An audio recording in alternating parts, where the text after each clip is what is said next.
Assalamualaikum warahmatullahi taala wabarakatuh. Bismillah, salatu wassalamu ala Rasulillah wa ala alihi wa sahbihi wa man wala. Alhamdulillah, kita dah menjalani beberapa hari. Hari ni hari keberapa Ramadan?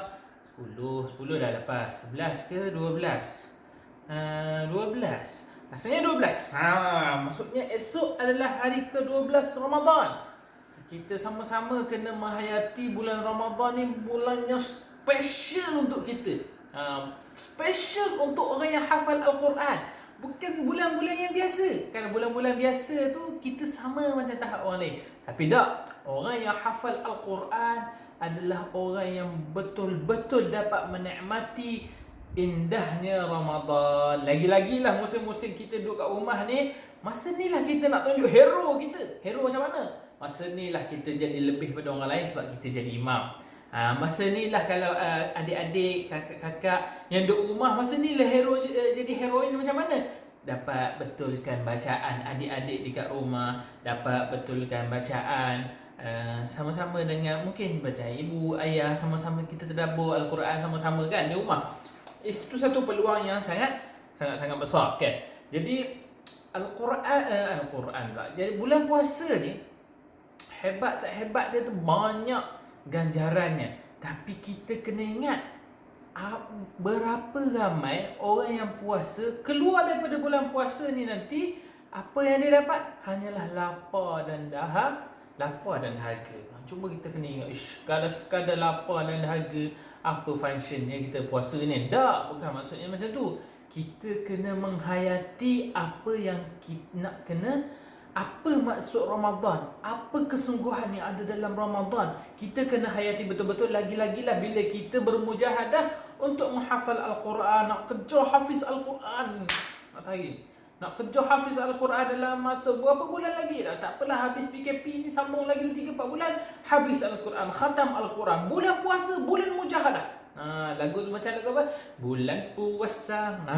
Bulan puasa menahan nafsu dan lapar dahaga. Bagi orang yang hafal Al-Quran, bukan sekadar menawan nafsu, kan? Dia lawan nafsu untuk dia hafal Al-Quran. Semakin kuat cubaan nak menunjukkan Allah sayang kita. Bukan senang nak tunjuk orang lain, kita tak tahu. Orang lain tak sedar kadang-kadang bila diuji tu macam mana. Bagi orang yang hafal Al-Quran, ujian ni adalah ujian Al-Quran. Kan? Ibu-ibu, ayah-ayah kat rumah kena tengok, anak-anak ni duk menangis hafal Al-Quran. Itu besarnya keadaan cubaan adik-adik. Orang lain kadang tak terasa cubaan datang macam mana tak tahu. Orang yang hafal Al-Quran, dia tahu kesusahan dia untuk hafal Al-Quran adalah salah satu ujian oleh Allah yang menunjukkan Allah sayang pada kita, kan? Allah sayang betul-betul pada kita. Tu kalau tu tengok Allahu Akbar, sembahyang, tanya mak-mak, tanya ayah. Kalau orang yang hafal Al-Quran, tengok adik hafal Al-Quran, menangis tengok.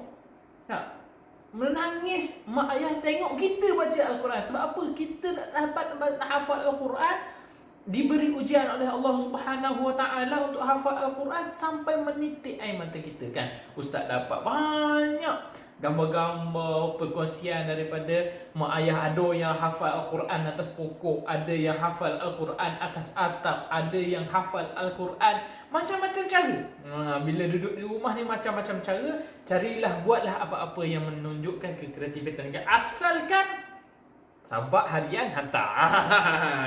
Asalkan sabak harian hantar. Okey. Jadi bila kita Ustaz sebut pasal mujahadah, kan, pada bulan Ramadan ni, kita nampak mungkin kita ni mudah je tengok duduk kat rumah. Mungkin kesusahan sedikit sebanyak tu sebab kita berada di rumah. Kesusahan terbesarnya adalah nak hafal Al-Quran dalam keadaan suasana kita di rumah.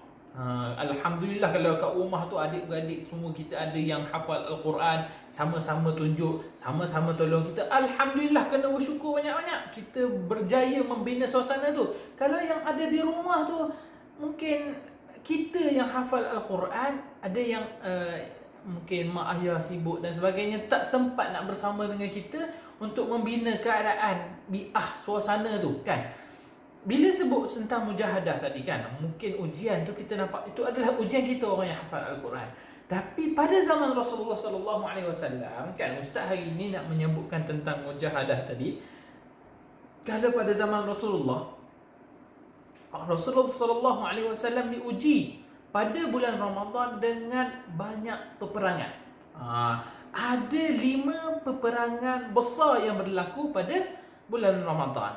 Tahu tak? Okay, pertama ingat. Yang pertama perang Badar Kubra.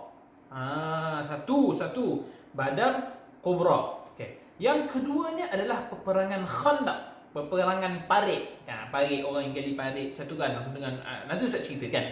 Yang ketiganya Fathul Makkah, maksudnya masuk ke Makkah dengan bawa askar.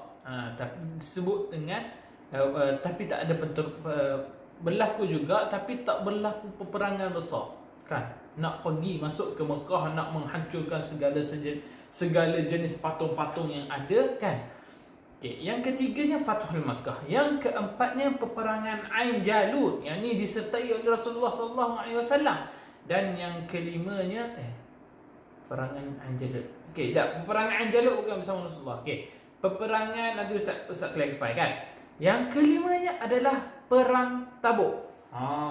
Bunyi macam Tabuk, macam bukan Tabuk nak cucuk orang ke tak, kan.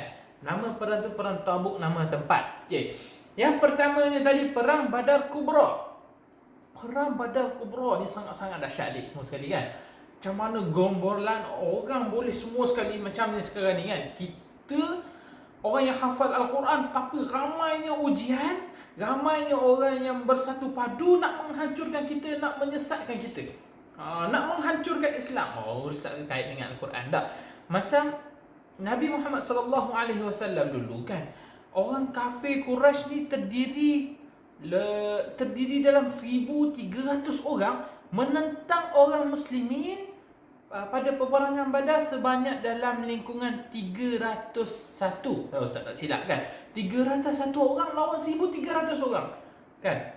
Peperangan 313. 313 Muhajirin, Ansar, Aus dan Khazraj menentang pasukan musyrikin Mekah yang ada sampaikan 1,300 orang dengan segala kelengkapan perang. Ada kuda, ada baju perang, cukup lengkap, unta dan sebagainya, nak menghancurkan Islam, kan. Bukan senang, kan. Pada waktu tu Rasulullah sallallahu alaihi wasallam berlapar, menahan dahaga, bulan puasa lagi, kan. Orang yang berdepan dengan semua sekali ni ramainya yang hafizul Quran juga. Okey. Jadi satu adalah perang Badar Kubra. Ada banyak, ada kisah-kisah ni banyak berlaku, cerita kisah yang menarik, yang menarik, tertarik, kan. Macam mana mukjizat Rasulullah ada berlaku dalam ni, kan.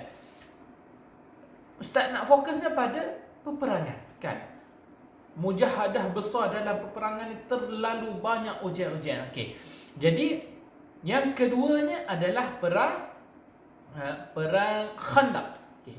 Perang Khandaq ni, nama Khandaq tu adalah daripada perkataan parit, strategi yang digunakan oleh tentera Rom. Tapi strategi ni disampaikan oleh seorang sahabat Nabi Muhammad sallallahu alaihi wasallam, nama Salman Al-Farisi. Dia datang daripada Fars. Faris. Mana tu nama dia, kataan Farisi, kan. Jadi digunakan teknik perang ni digunakan untuk melindungkan diri orang Islam daripada serangan kaum kafir musyrikin Mekah yang juga dengan sangat bilangan yang sangat besar. Dia panggil peperangan Ahzab. Kalau raya-raya dia sebut apa?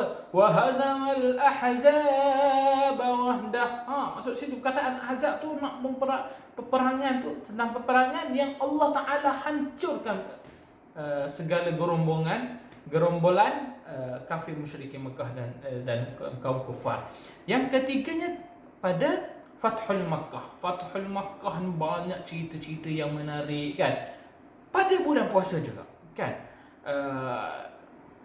Orang kafir musyrikin Mekah bila melanggar perjanjian orang Islam, bila dah melanggar perjanjian, pergi ke Mekah sebab langgar perjanjian, kalau tidak tak pergi Mekah kan. Perjanjian dah dibuat disebabkan bukanya Fathu Makkah adalah disebabkan pelanggaran janji oleh kaum musyrikin Mekah pada waktu itu kan. Jadi Nabi berjaya masuk Fathul Makkah dan membebaskan Mekah yang kita tengok sekarang ni hebat dan sebagainya, tempat kiblat umat Islam kan. Nak dapat ke Mekah tu bukan senang. Nak boleh dapat Fathul Mekah ni banyak peperangan yang berlaku sebelum tu kan. Jadi yang keempatnya adalah peperangan yang keempatnya peperangan Ain Jalut. Ini perang besar tapi bukan zaman Nabi Muhammad sallallahu alaihi wasallam. Peperangan Ain Jalut ni bila mana tentera Mongol. Pernah dengar apa tak pasal tentera Mongol kan? Tentera Mongol ni peperangan dia menang sampai satu ketika pada perang Ain Jalut ni lah tentera Mongol kalah berdepan dengan pasukan muslimin Makkah. Oi, orang Mongol ni bukan orang biasa, orang bengih. Bengih, muka garang. Kalau panah dia tu boleh pergi jauh. Dia punya teknik, punya teknologi dan sebagainya kan. Orang yang kasar, kalau sambil perang tu sambil minum darah kuda dan sebagainya kan. Jadi bertempur dengan pasukan yang sangat-sangat hebat. Keadaan perang pada bulan Ramadan. Ni perang-perang besar yang berlaku pada bulan Ramadan. Yang kelimanya adalah perang Tabuk. Perang Tabuk ni adalah peperangan yang besar juga yang Nabi memimpin menentang pasukan daripada Byzantine, Romawi Timur. Ni masa zaman Nabi memimpin perang Tabuk. Pada peperangan Tabuk memimpin melawan kuasa besar dunia kan. Orang Islam ni maksudnya menunjukkan kekuatan tu bukan pada gagah dia dan sebagainya, tapi bila dalam keadaan puasa Allah Ta'ala akan tolong. Bila pada bulan Ramadan akan ada pertolongan yang Allah Ta'ala akan hantarkan. Jadi untuk adik-adik semua kan, bila bulan Ramadan ingat, kadang-kadang tu kenapa kita nak hafal Al-Quran ni mungkin selama ni rasa susah. Susah sangat, kenapa nak hafal Al-Quran? Tak, disebabkan rasa susah kita, menahan lapar kita, Allah Ta'ala hantar perlindungan. Allah Ta'ala hantarkan bantuan kepada kita semua untuk lebih mujahadah, lebih bersungguh untuk hafal Al-Quran. Sekarang fokus kita adalah untuk menghafal Al-Quran. Mujahadah kita untuk hafal Al-Quran. Peperangan kita adalah untuk berhadapan dengan diri kita supaya mencapai target kita dalam sehari-harian kan. Jadi setakat tu dulu apa yang Ustaz dapat sampaikan. Ingat ada beberapa tadi maklumat-maklumat baru yang Ustaz sampaikan tentang mujahadah Rasulullah sallallahu alaihi wasallam dalam peperangan yang berlaku pada bulan Ramadan. Dan ingat, orang yang paling hadapan bila berlaku perang adalah golongan-golongan ahli Al-Quran. Sehingga kalau pada zaman bila berlaku pembukuan Al-Quran, antara sebab besarnya adalah disebabkan takutnya sahabat Nabi tengok ramainya orang yang hafiz Al-Quran yang meninggal dunia, yang syahid di medan perang. Sebab apa? Orang yang hafal Al-Quran ni dia tahu, dia baca Al-Quran, dia tadabbur Al-Quran, dia tengok kelebihan-kelebihan dan syafaat yang Allah Subhanahu Wa Taala janjikan bagi orang yang betul-betul beriman kepada Allah Subhanahu Wa Taala dan berpegang pada janji Rasulullah sallallahu alaihi wasallam.